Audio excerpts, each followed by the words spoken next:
নিজেকে অন্ধের মতো উপস্থাপন করলো, চোখ আছে কিন্তু অন্ধের মতো আচরণ করলো। আমার নবীর প্রেমের কথা বললে অনেক মানুষ আছে বুঝছেও বুঝে না, আছে না? অনেক মানুষ আছে আমার নবীর প্রেমের কথা বলে বুঝছেও বুঝে না। আমার নবী রাহমাতুল লিল আলামিন রে আলেম বলে কাউবয়, নাউজুবিল্লাহ বলেন না? আরো জোরে বলেন না নাউজুবিল্লাহ। আমার নবীকে বলছেন কাউবয়, রাখাল। এই কথা আমার দেশে মুসলমানরা সমর্থন করতেছে, কিছু আজব ব্যাপার। রব্বুল আলামিন নবীরে রাখাল বলেন নাই। পুরা কোরআন শরীফের কোন জায়গায় আমার নবীকে রাখাল আল্লাহ বলেছেন দেখাইতে পারবেন না। নবীজি কম্বল মোবারক জড়ানো অবস্থায় জমিনে ছিলেন, শুয়ে আছেন। আল্লাহ সূরা মুজাম্মিল নাযিল করলেন। প্রথম আয়াতে আল্লাহ ডাক দিলেন, ইয়া আইয়ুহাল মুজাম্মিল, ও কম্বল জড়ানেওয়ালা, জোরে কন্যা সুবহানাল্লাহ। আল্লাহ ডাক দিছেন ও কম্বল জড়ানেওয়ালা। রব্বুল ইজ্জত বলেন, ইয়া আইয়ুহাল মুদাচ্ছির, নবীজি রাহমাতুল লিল আলামিন রে খোদ রব্বুল আলামিন যিনি বানাইছেন তিনি কখনো ইয়া মুহাম্মদ বলে ডাক দেন নাই। আল্লাহু আকবার। বিশ্ববাসীর শিক্ষা দিচ্ছেন আল্লাহ, আমি বানাইছি কিন্তু আমার হাবিব, আমার বন্ধু, আমি তাকে সম্মান দেই, তোমরা তারে সম্মান দিও। কেমন?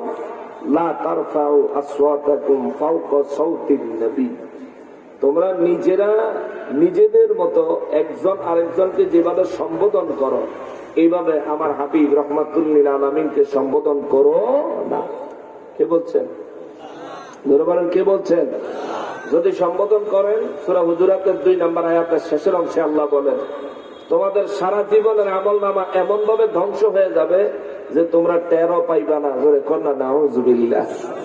এখন নবীজিকে যিনি কাউবয় বললেন তিনি তওবা করা জরুরি। যারা ওনার কথা সমর্থন করলেন আপনারা তওবা করা জরুরি। আমি শুধু সত্য কথাটা আপনার সামনে তুলে ধরতেছি, ভালো লাগলে মানবেন, ভালো না লাগলে মানবেন না। অনেকেই আমাদের কাছে একটা ভিডিও পাঠায়, যখন এই কথাগুলো আসে বলে, হুজুর আপনাদের অনেক হুজুররা একটা গজল গাইছে, নবী রাখালিয়ার বেশে মা খাদিজার দেশে বকরি চড়াইতেন জংলায়। ও ভাই, রাখালিয়ার বেশ আর হলো রাখাল এক জিনিস না, ঠিক কিনা বলেন? কারণ রাখাল আর রাখালিয়ার বেশ এক জিনিস না, তোমার বুঝতে হবে। বাদশাহ অনেক সময় সাধারণ মানুষের রূপ ধারণ করে দেশের পরিস্থিতি জানার জন্য ঘোরাঘুরি করে। এখনকার জমানায় করেন আর কি, বাজারও গাড়ি ছাড়া চলে না। কিন্তু খলিফাতুল মুসলিমিন আমিরুল মুমিনিন হযরত ওমর ফারুক আযম রাদিয়াল্লাহু তাআলা আনহু সিভিল বেশে সাধারণ মানুষের মতো রাত ভর পুরো রাজ্য ঘুরে বেড়াইতেন। সুবহানাল্লাহ। সাধারণ মানুষের মতো ঘুরে বেড়াইতেন রূপ ধারণ করে, কিন্তু হাকিকতে তিনি ছিলেন আমিরুল মুমিনিন। তো নবীজি রাখালিয়ার বেশে, তার মানে হচ্ছে নবীজি রাখালিয়ার রূপ ধারণ করেছেন। নবীকে রাখাল বলা হয়নি। হুজুর আপনি রাহমাতুল লিল আলামিন, আপনি রাসূলুল্লাহ হাবিবুল্লাহ, কিন্তু আপনি রাখালের রূপ ধারণ করেছিলেন, হাকিকতে আপনি রাখাল না। এটা হচ্ছে রাখালিয়ার বেশে কথার ব্যাখ্যা। আর নবীকে ডাইরেক্ট কাউবয় এই কথা যদি বলে তাহলে তো ডাইরেক্ট নবীকে রাখাল বলা হয়। নাউজুবিল্লাহ মিন যালিক। এই কথা বললে ইমানে ঘাটতি আসবে, ইমান চলে যাবে। আমি লাইভের মাধ্যমে বলছিলাম, যিনি এই কথা বলছে আমি আর ওনার নাম নিতে চাইতেছি না, কারণ ওনার নাম নিলে প্রতিবাদ করলেও অনেকে মনে করে আমরা ভাইরাল হইতাম। চাই অত ভাইরাল অনেক নেশা নাই রে ভাই। আল্লাহ যা বানাইছেন আলহামদুলিল্লাহ, আল্লাহ যেটুকু পরিচয় দিচ্ছেন আলহামদুলিল্লাহ। অন্যের উপর ভর করে আমরা কখনো পরিচয় ধারণ করি না, বরঞ্চ আমাদের অনেকের কাদের উপর ভর করে তোমাদের বহু আলেম পরিচয় ধারণ করেছে। আজকে তোমরা মাস্তানি দেখাইতেছ তাহের সাহেবের মামলা দিয়া তাহের সাহেবের ঠেকাই দিয়ে মনে করতেছ তোমরা বিরাট মাস্তানি দেখাই লাইছো। তোমরা হুজুরা আমরা তাহের হিসাবে এক ময়দানে বহাও দেখি খেলাটা জন্য যাবো, ঠিক কিনা বলে?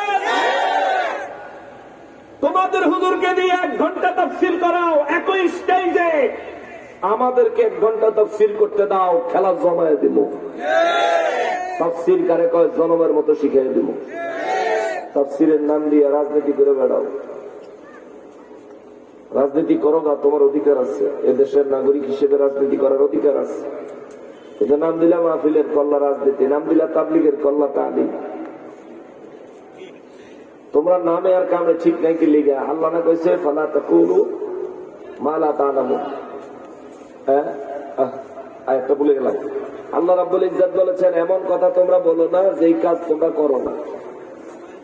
এমন কথা বলতে আল্লাহ নিষেধ করছে। নবী রাহমাতুল লিল আলামিনের ব্যাপারে 100% সতর্কতা অবলম্বন করতে হবে, কারণ ঈমানের বিষয়। আমল দুর্বল হইলে, আমলে ঘাটতি হইলেও রব্বুল আলামিন ইচ্ছা করলে দয়া করে মাফ করে দিবেন, যদি ঈমান ঠিক থাকে। আর ঈমান ঠিক নাই তাহলে আল্লাহ পাক ক্ষমা করবেন না। ঈমানদারের জন্য আল্লাহ পাক দয়া করবেন, দয়া প্রদর্শন করবেন। আল্লাহ আমাদেরকে ঈমানদার হিসেবে কবুল করেন। জোরে পড়েন আমিন, আরো জোরে পড়েন আমিন। এখন এই যে কথাগুলো বললাম, দুনিয়ায় বহু মানুষ আছে আল্লাহ পাকের কালামে হাকিমে আমার নূর নবী রাহমাতুল লিল আলামিনের শানবান থাকার পরেও বহু মানুষ মানতে চায় না, মেনে নেয় না। আমার রব্বুল ইজ্জত আমার নূর নবী রাহমাতুল লিল আলামিনকে 1450 বছর আগে আল্লাহ বলে দিয়েছেন, নবী গো, ও নবী, মক্কার মানুষেরা আপনি নবী রাহমাতুল লিল আলামিনের কাছ থেকে বাস্তব মুজিজা দেখেছে। যেমন আবু জাহেল আমার নবী রাহমাতুল লিল আলামিনকে ফাঁদে ফেলানোর জন্য আমার নবী রাহমাতুল লিল আলামিনকে আসমানের চাঁদ 2 টুকরা করতে বলেছিলেন। আমার নবী রাহমাতুল লিল আলামিন জমিনের থেকে আল্লাহর আসমানের ওই চাঁদকে 2 টুকরা করে দেখাইছেন। জোরে বলেন সুবহানাল্লাহ। কিন্তু আবু জাহেল ঈমান আনছেনি, ঈমান আনছেনি। আবু জাহেল ঈমান আনছিল নি। নবীর মুজিজা ডাইরেক্ট দেখার পরেও কিছু মানুষ নবীর উপর ঈমান আনে নাই, রব্বুল আলামিনের উপর ঈমান আনে নাই। এই জন্য আমার আল্লাহ এই আয়াতে কারিমার মধ্যে বলেন, নবী গো, কোরআন আমি আল্লাহ দলিল সুস্পষ্ট প্রমাণ বানায় পাঠাইছি। এটা যারা দেখবে, এটা যারা মানবে, এটা যারা গ্রহণ করবে, তারা নিজেদেরকে নিজেরা হেদায়েতের পথে নিয়ে আসলো, নিজেদের জন্য পরকালের নাজাতের রাস্তা বাহির করলো। আর যারা নাকি নিজের অন্ধ বানাইলো, চোখ আছে কিন্তু অন্ধ সাজ্জে গেল। যেমন আমাদের দেশে কোরআন আমরা পড়লে নবীজির শান খুঁজে পাই, কিন্তু আমাদের দেশের মুনাফিকের দলেরা কোরআন পড়ে নবীর শান খুঁজে পায় না, ঠিক কিনা?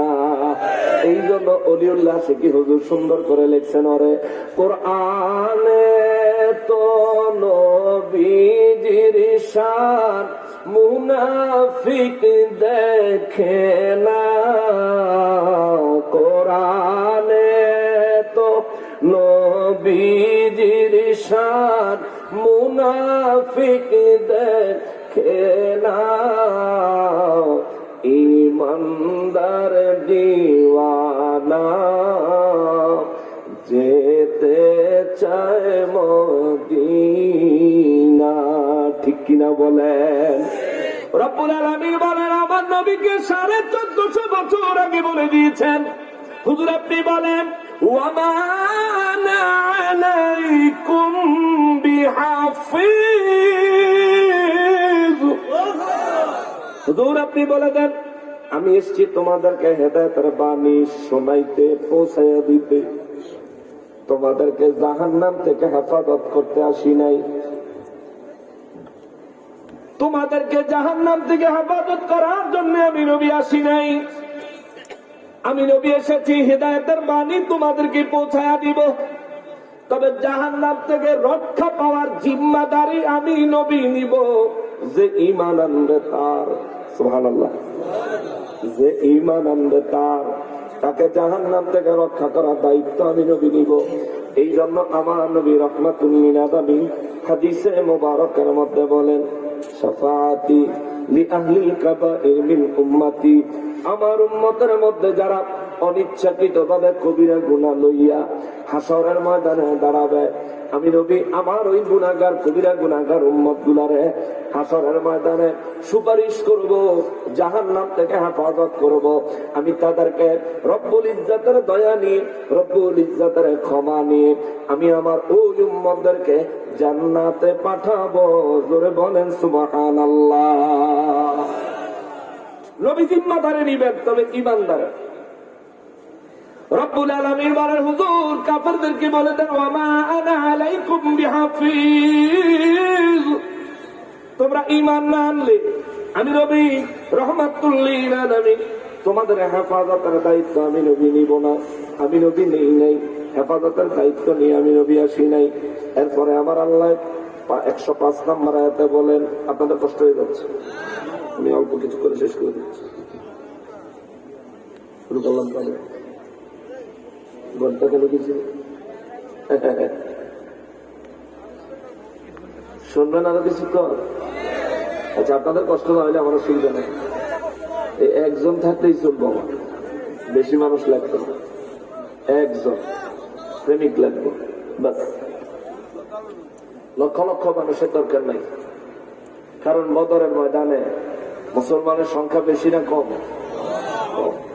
উহুদে, হুনাইনে, খন্দকে জান্নাতে যাওয়ার দলের সংখ্যাও কম। মুসলমানের মধ্যে 73 দল, 72 দল জাহান্নামী বলেছেন নবীজি, এক দল জান্নাতি। 72 দলই যদি জাহান্নামী হয়, তারা সংখ্যা কি কম না বেশি? হ্যাঁ, প্রোগ্রামও মানুষ বেশি হইতো নাকি আমরা প্রোগ্রামে বেশি? ঠিক কিনা বলেন? নবী বলছেন, হ্যাঁ দল হলো 72টা, এরা সব এক জায়গায়, রসুনের কোষের মতন। রসুনের কোষ, লেজটা আলাদা, মাথাটা এক জায়গায়। এই 72 ফেরকা পরিপূর্ণ, এরা একজন আরেকজনের সাথে কোনো না কোনো ভাবে জড়িত। যখনই কোনো বিষয় হয় তখন ওরা সবগুলি একসাথে মিলে ইমানদারদের বিরুদ্ধে ষড়যন্ত্র করে। কথা বলেন ঠিক কিনা? এইরকম ষড়যন্ত্র 1450 বছর আগেও করা হয়েছে, কিন্তু মুসলমানকে দমায় রাখতে পারে ইমানদার একজন, একাই 100। রব্বুল আলামিন বলেন, ওয়াকাযালিকা নুসরিফুল আয়াত।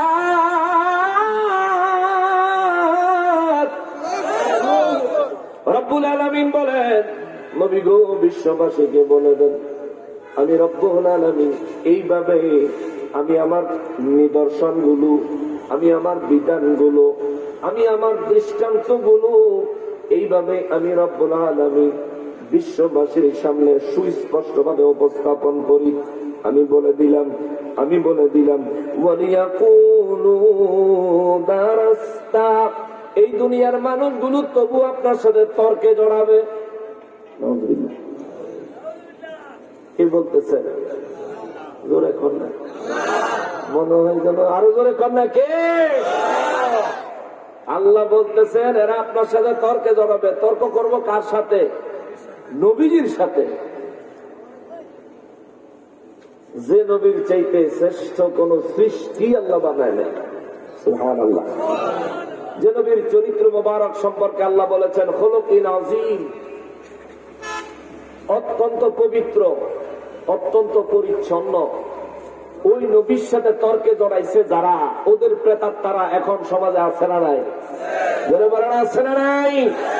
আপনি একজন সাধারণ সুন্নি মুসলমান দেখবেন ফতুয়া লই আপনার ধর্ম, তারা যদি কন বলে ঠিক আছে নকশবন্দি হুজুরের খবর দেয়, তখন দেখবেন একেবারে সিয়ার মতন মুখ করে সিহন করে ফেলাইবে। আপনার লগে মাস্তানি দেখাইতে হইব, মুফতিগিরি দেখাইতে হইব, কিন্তু বেড়ার লগে, যে বেড়ার লগে পারবো হে বেড়ার লগে আইতো। কয় বছর আগে দিগম্বর বাজারে পেয়েছিলাম বলে বলতাম, শেষ পর্যন্ত সান্দু করার পাইলাম না, আইলো না। এরা আবার লম্বা লম্বা কথা কয়, লম্বা লম্বা কথা কয় লাভ নাই। জাতি তোমার করে চিনে গেছে, ওরে জাতির কাছে প্রমাণ আছে, ওরে জাতির কাছে প্রমাণ আছে, ওহাবিরা গুরু তোর। ওরে চোরের গোষ্ঠী চোরের মেলা মিলাইছিল মুর্শিদপুর। পাঁচকল্লি টুপি মাথায় পড়ে আগুন দিছে খুদার ঘরে। পাঁচকল্লি টুপি মাথায় পড়ে বাসর করছে খুদার ঘরে। ঠিক কিনা? কয়দিন আগে 1 মাস হয়েছে, 1 মাস হয় নাই বোধহয়, গাজীপুরে পাঁচকল্লি টুপি মাথায় পড়ে আগুন জ্বালায় খুদার ঘরে।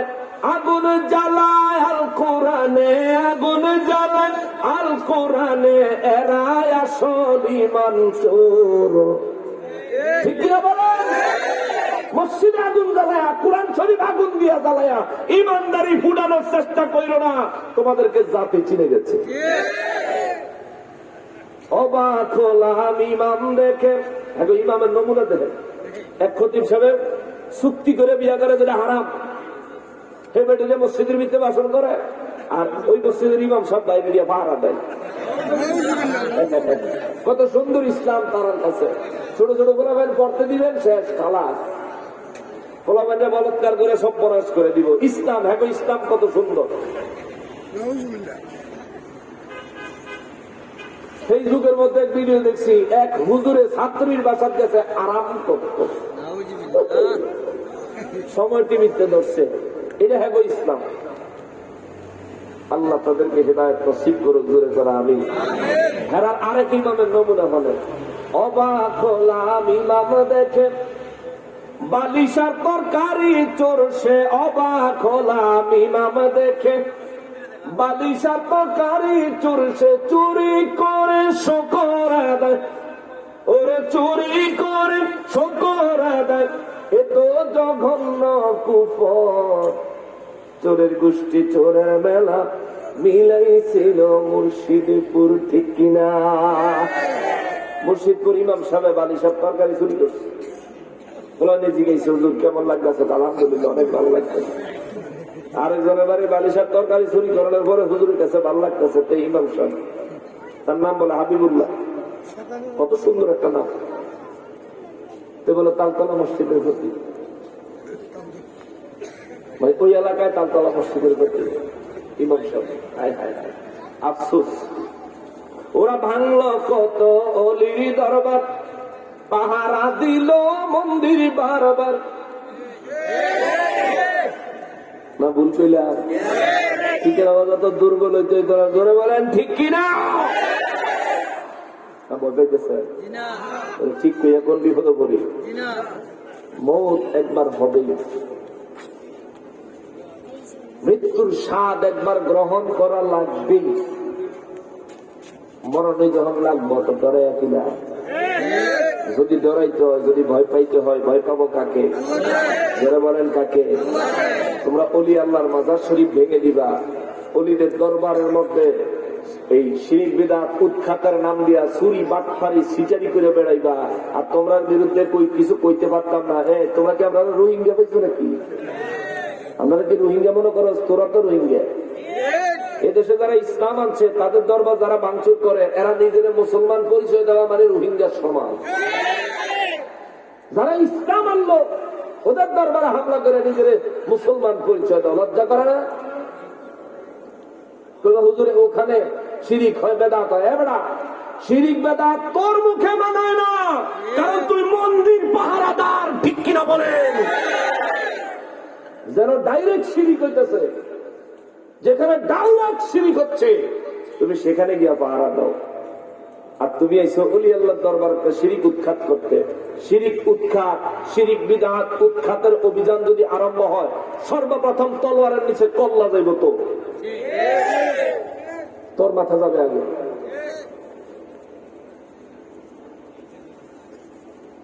ওরা ভাঙলো কত অলির দরবার, পাহারা দিল মন্দির বারবার।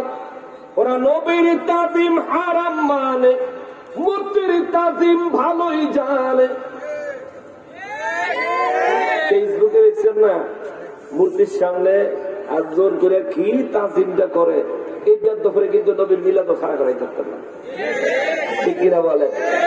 আমার নবীর একটু বিলাস শরীফ নবীর একটু তাজিম করবো, সম্মান করবো না, হেডের দিতে হাতে নাই, হাতে কি ওই 13-14টা আতলা মূর্তির সামনে গিয়ে তো তোমার মুখে শিরিক বিদআতের ফতোয়া বানায় আগে ভালো হইতে পয়সা লাগে না। নবীর তাজিম হারাম মানে মূর্তির তাজিম ভালোই জানে, আবার গীতা পড়ে কি মধুর, ঠিক কিনা? খুব সুন্দর গীতা পড়ছে তারা, হিন্দুরা অত সুন্দর পড়তে পারে না। যাই হোক, তোমরা সেখানে তাদের নিরাপত্তা দিছ, এটা তো ইসলাম বলে না। কোন দলিলে দিছ? দলিলটা দাও দেখি, দলিলটা দাও। ইসলাম বলে অন্যের ধর্মের অন্যদের তাদের যে মূর্তি, তাদের মূর্তিকে গালি দিও না। আল্লাহ কোরআন শরীফে বলছে, সামনের দিকে যাইতে পারলে আপনাদেরকে বলতে পারতাম, ওদের মূর্তিকে গালি দিও না। যদি গালি দাও, ওরা না বুঝা না যায় না তোমার রবকে গালি দিয়ে দিবে। কারণ আমি রবের মর্ম ওরা তো বুঝে না, তুমি তো বুঝো।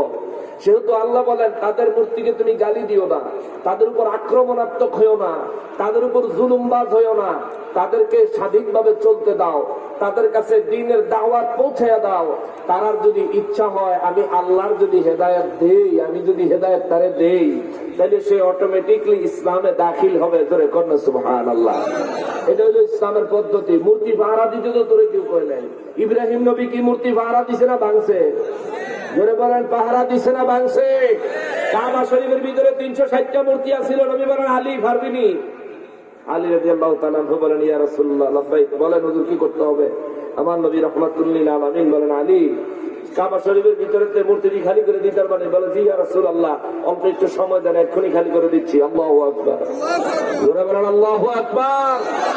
আলী রাদিয়াল্লাহু কাবা শরীফে প্রবেশ করছেন, অল্প কিছুক্ষণ সময়ের মধ্যে কাবা শরীফের সব মূর্তি বাইরে কাবা শরীফ পরিষ্কার। ইসলাম শিখায় মানুষকে শিরক মূর্তির পূজার থেকে দ্বীনের প্রতি দাওয়াত দাও, রব সম্পর্কে হক তার সামনে তুলে ধরো। দাওয়াত দিতে কইছে, তাবলীগ করতে কইছে, হেগো মূর্তির সামনে গিয়ে তোর গীতা পড়তে কয় নাই বেটা, ঠিক কিনা বলেন? রাগ হইতেছেন?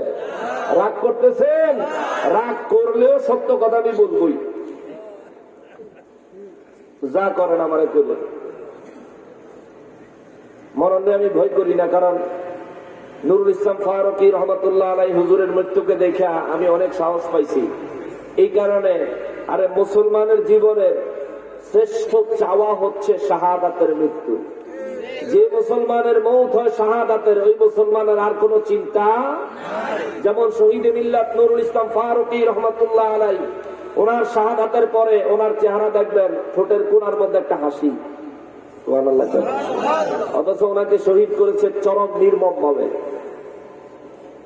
গলা কেটে কণ্ঠ নালী দিয়ে ওড়না বা একটা গামছা পুরোটা জিন্দা থাকার সময়, জিন্দা ছিলেন তখনও, ওই সময় ওনার কণ্ঠ নালী দিয়ে এটা চাইবে দেবে ঢুকাই দেওয়া হয়েছে। এত নির্মম ভাবে তাকে হত্যা করা হয়েছে। ওই সময় তো উনি কষ্টের ভাব চেহারায় প্রকাশ করার কথা, কিন্তু যেহেতু হাসি এসেছে, আমি বিশ্বাস করি রহমাতুল লিল আলামিনকে দেখতে দেখতে তিনি জান্নাত দেখতে দেখতে পৃথিবী থেকে বিদায় হয়েছেন। জোরে করেন সুবহানাল্লাহ। এটা আমি বিশ্বাস করি। সেখান থেকে আল্লাহ ইয়া রাসূলুল্লাহ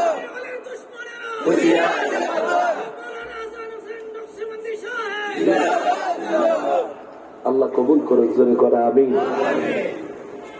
বাবা এই কথাগুলো তুললাম এই কারণে, অতএব আমার যদি মৌত আসে, মরণ তো একদিন লাগবেই। আল্লাহ শাহাদাতের মৃত্যু দিও। জোরে করে আমিন। আপনারা কি শাহাদাতের মৌত চান? আল্লাহ আমাদেরকে শাহাদাতের মৃত্যু দিয়েন। জোরে বলেন আমিন। রব্বুল আলামিন বলেন নবী গো নবী ওয়ালিয়াকুলু দারাস্তা। আমি রব্বুল আলামিন সুস্পষ্ট ভাবে আমার দলিল পত্র বয়ান করার পরেও এরা আপনার সাথে তর্কে লিপ্ত হয়। কাফেররা নবীর সাথে তর্কে লিপ্ত হইতো। এক নম্বরের তর্ক কাফেররা করত যে আমরা যেমন সাধারণ মানুষ, মুহাম্মদও সাধারণ মানুষ। নাউযুবিল্লাহ। আমরা যেমন সাধারণ মানুষ, মুহাম্মদও সাধারণ মানুষ। আমাদের দেশে এখন আলেম হইয়া কয় আমরা যেমন মানুষ, নবীও তেমন মানুষ। কিন্তু তৎকালীন যুগে এই কথা কইতো কাফেররা। কাফেররা বলতো আমরা যেমন মানুষ মুহাম্মদও তেমন মানুষ।